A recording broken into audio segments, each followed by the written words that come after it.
Ladies and gentlemen of the Cryptid Nation, this is Chief G with CRR, Cryptid Research Response, also known as Jeff from Calico Adventures. Next up, for our intro, we have the one and only Big Boy Rabbit.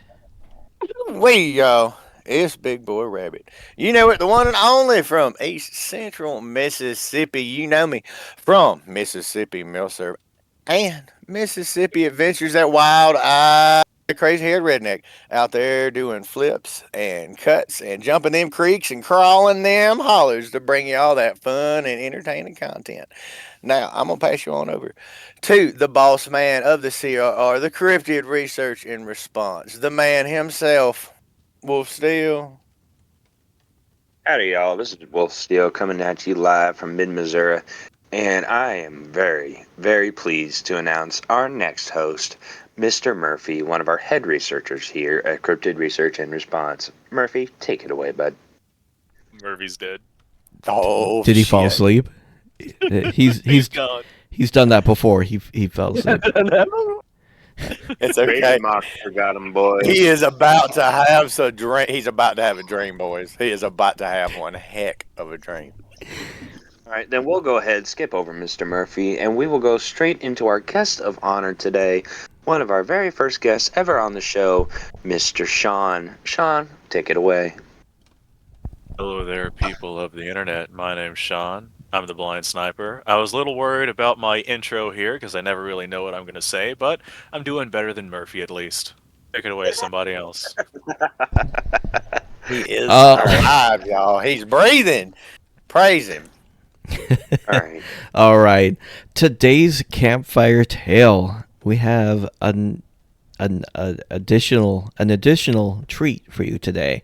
The second part of the Ravenmocker story that Rabbit was telling just 2 weeks ago.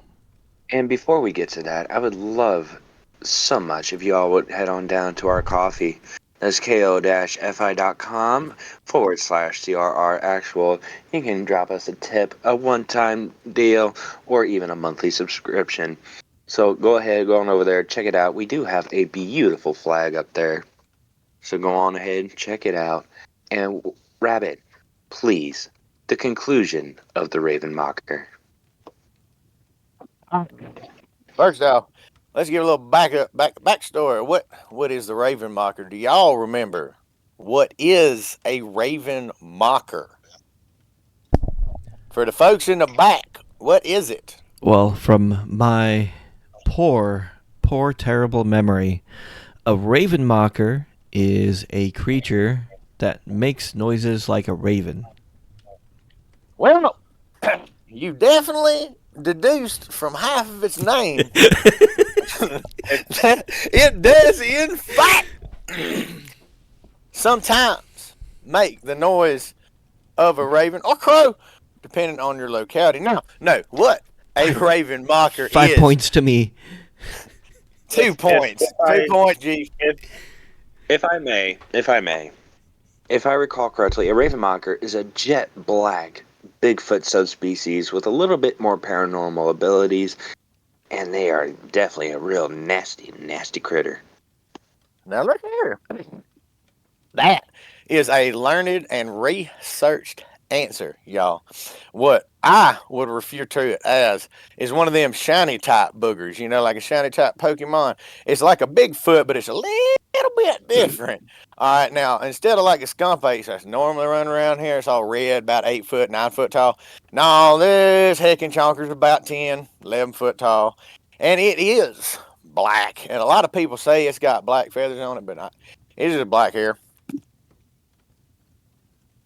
And the reason it is called a Ravenmocker is because it does sound to me, it sounded exactly like a crow. I mean, just dead on. It was Killer Crow. I actually thought that it was a crow that I was spooking on a bush. If y'all have watched the other episode, if you hadn't, go look at it. Link in the description before you listen to this one. But then I saw it when it jumped the fire break, and it weren't no crow. Now that is what a Ravenmocker is.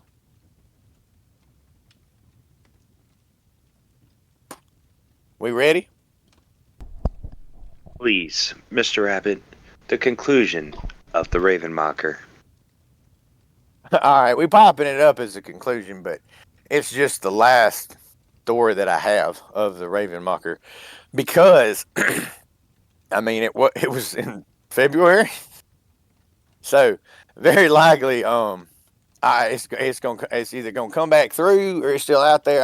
It might be hot, and that sucker's covered in hair, so it might not be as active as it normally is in the wintertime. Probably ain't as running for food and stuff. 'Cause I don't think it's no spooky thing. I just think it's probably some undiscovered type of great ape. Yeah, that's what I really think it is, and that is gonna weigh in heavily on this encounter with it. Well, back in February after duck season was over, my dogs was still amped up from all those hunting season that just ended.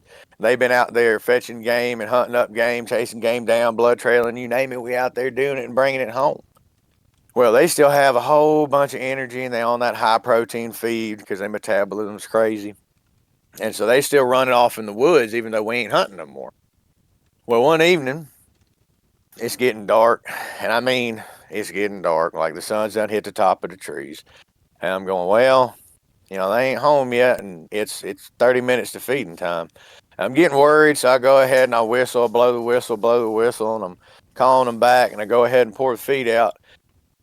And when I say the dogs, we're talking a good 8 dogs that was missing right now out of the 18 or so at the time. And so I'm getting worried. The other dogs are eating. I'm still calling. It's getting darker, and they ain't back.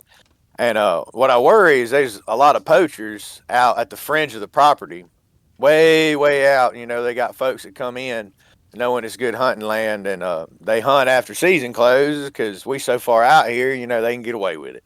And my dogs run up on them. Of course, my dogs get shot sometimes because there's like you understand there's a man with a gun pretty much on their territory, so of course they're going to do what a pack of dogs do, right? Somebody interacts with me, damn it. I'm just enthralled by the story. Please continue. Yep, Right. dogs doing what dogs do. All right. Literally Alright. over here on the edge of my seat. Literally. I thought that was a pause for effect. My I- apologies. No, I have to have people interact with me with this shit because it snaps me back to reality. Remember, I have dissociative disorder, so. All right. My apologies. All I'll right. make sure to do so. Cool. All right, now. So, because of that fact, and it is that exact time of the season where everybody that's chomping at the bit that didn't get their buck, didn't get their deer meat, or didn't get whatever is out here coming on the edge of my property trying to get it so they can sneak off. And I don't want my dog shot. Now, I have several dogs that have taken rounds and made it home. And because that has happened, that's why I get worried. Because the ones that don't make it home, the ones that disappear. And it's not always, disappearing after a gunshot because of these things, these boogers and such that are out there.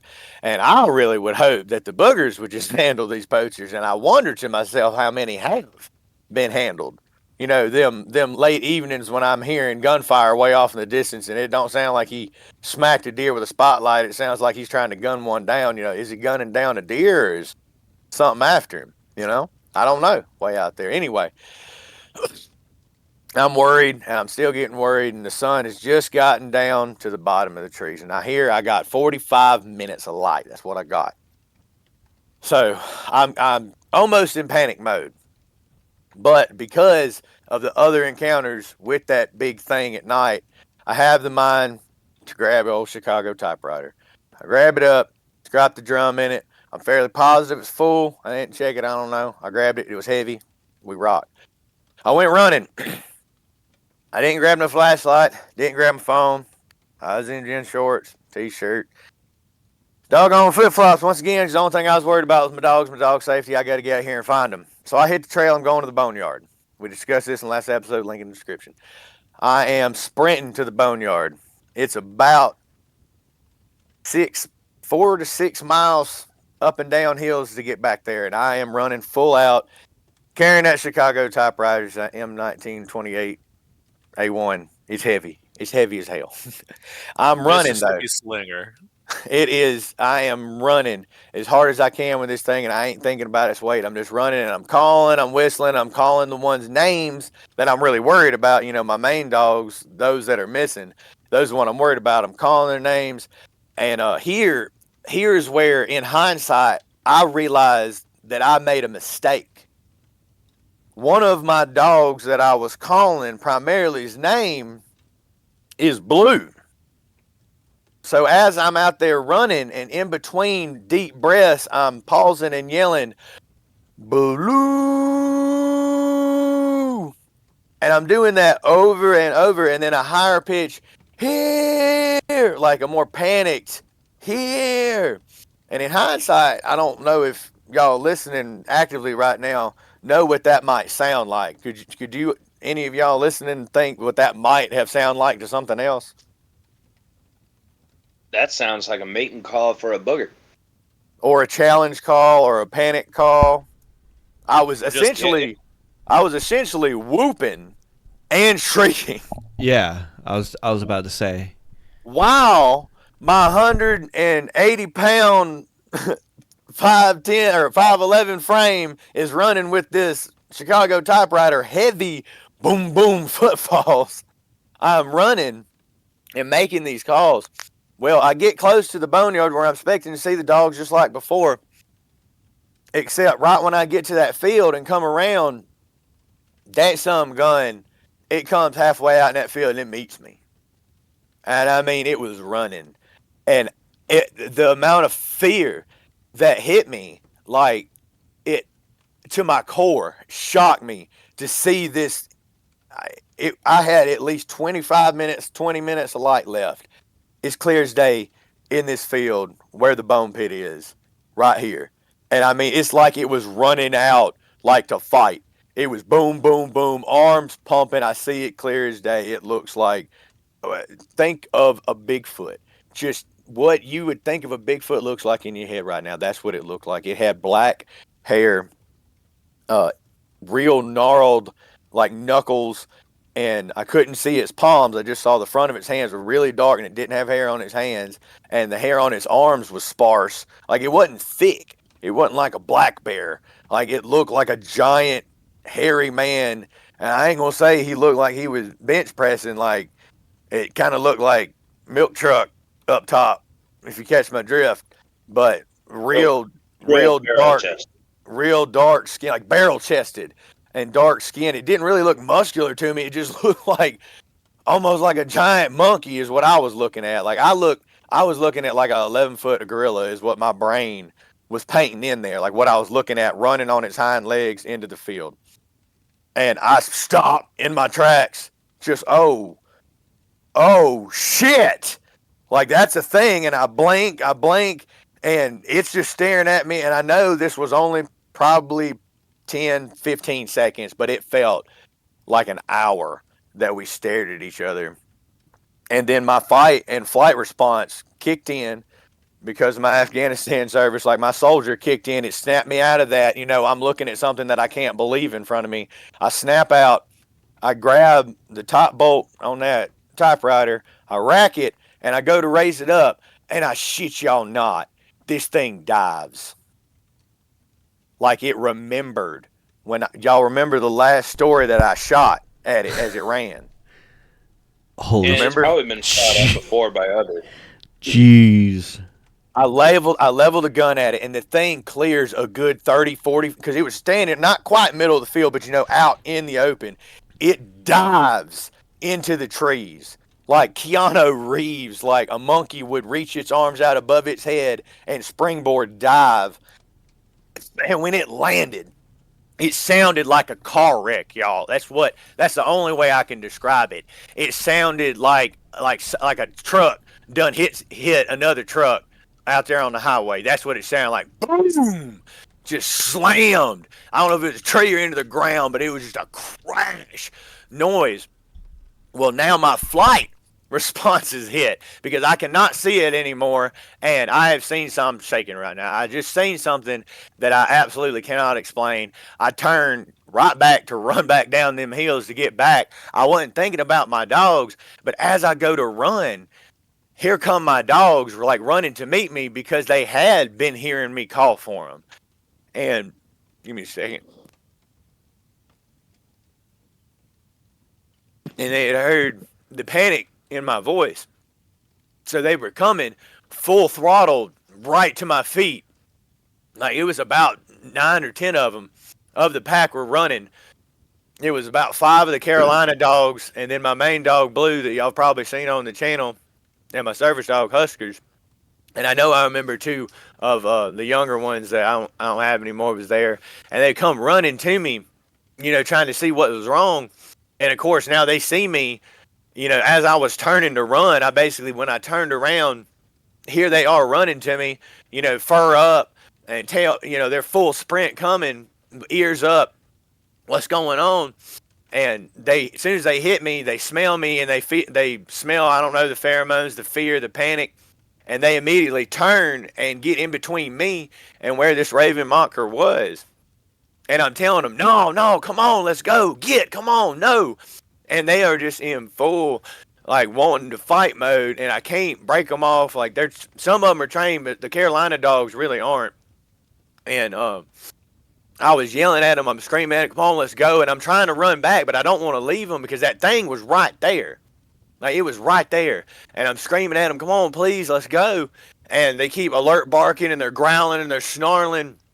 And I finally I run up, and I grab Huskers. Physically, my service dog, I grab her, and, it, like, snaps her out of it. She almost reached back and bit me because she was so just on edge and fur up and razorback.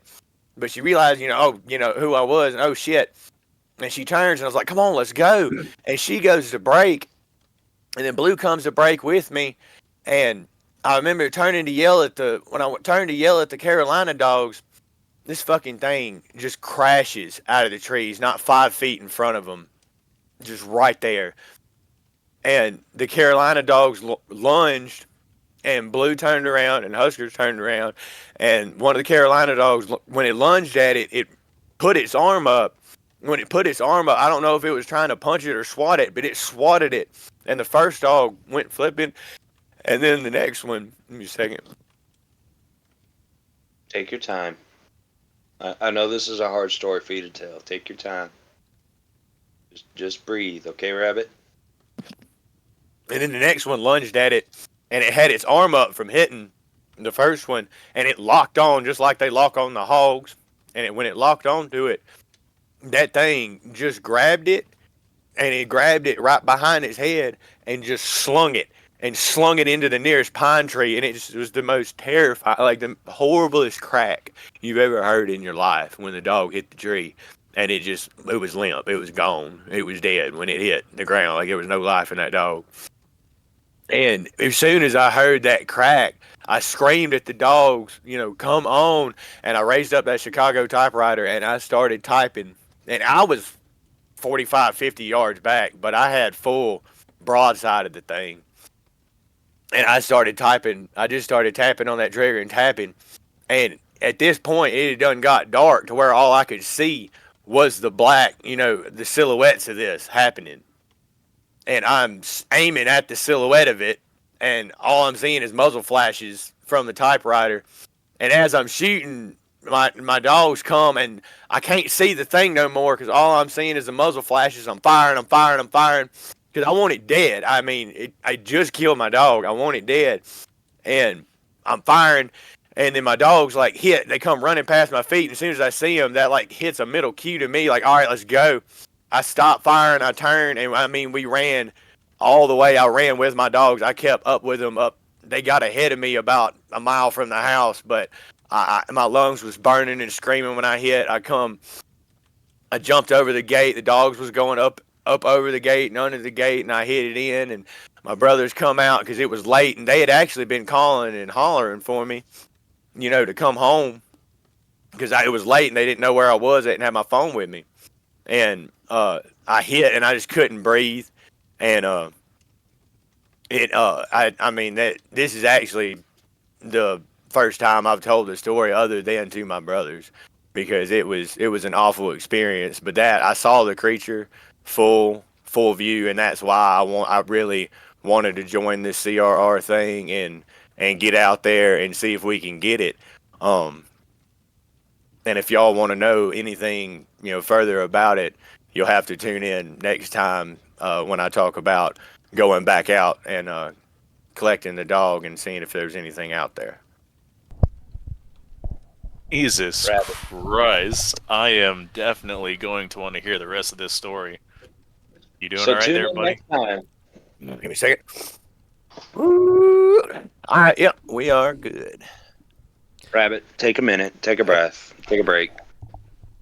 First of all, I want to say that it is brave of you to tell this story. I know how much your dogs mean to you. I know how much you love your dogs. And I know this ain't easy for you to talk about. They may not have had names yet, but they earned their warrior's wings that night. I want you to know that. All them damn dogs just should have listened to me to begin with, and we'd all run on to the house probably. Hold on a second. Hey. Let me get the fuck out of this voice. They died defending you. They died doing what dogs are supposed to do, which is to stand by their humans, defend them, keep them safe, keep them happy. And that's exactly what they did. So kudos to those dogs. And like I said, it is very brave of you for being willing to make yourself this vulnerable to tell us the story. All right, YouTube, thanks for listening. Thanks for sticking with us through a multi-part story regarding the Ravenmocker and what Rabbit's gone through as far as the Ravenmocker goes. And remember to like, subscribe, and hey, hit that bell if you want to be notified when part 3 drops. Because it will be a doozy, as they all are.